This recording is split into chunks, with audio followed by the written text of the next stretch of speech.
Howdy, folks. Cowboy Ryan, and guess where we're at? Get a good look. Cowboys Gym, that's right.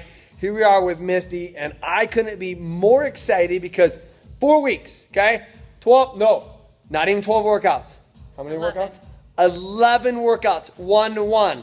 You want to have your university studies? Here it is, in 11 workouts, wearing the heart rate monitor watch, 3 workouts a week. How long are the workouts? 30 minutes. Okay, actually 28, but that's okay. Okay, 28-minute workouts. She wears a heart rate, stays in the zone. She does the Cowboy Circuit workouts. She's also on the nutrition program. How's your pants fitting? Tell me about the pants you're They're wearing. fitting better, and I got to wear a shirt that I bought and wasn't fitting 4 weeks ago, and now I can fit into. And how much a pair of pants?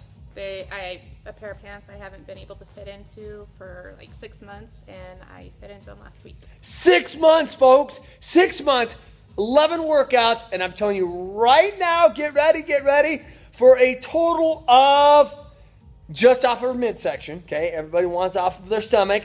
Just off her stomach, you've lost 9 inches. Woohoo! Awesome is right. Okay, for a total of, you're not ready for this. I'm ready. You're not ready for this. Ready. I'm ready for this. She's not going to believe it. She's not going to believe it. You're not going to believe it, but I believe it because I've done this 13 years. 35.5 inches. Woohoo! That's what I'm talking about. Yeah. 35.5 inches. How do you feel? Good. Think anybody can do it? I think everybody can do it. There it is right there. Get here, Cowboys Gym. Ha ha! Woo!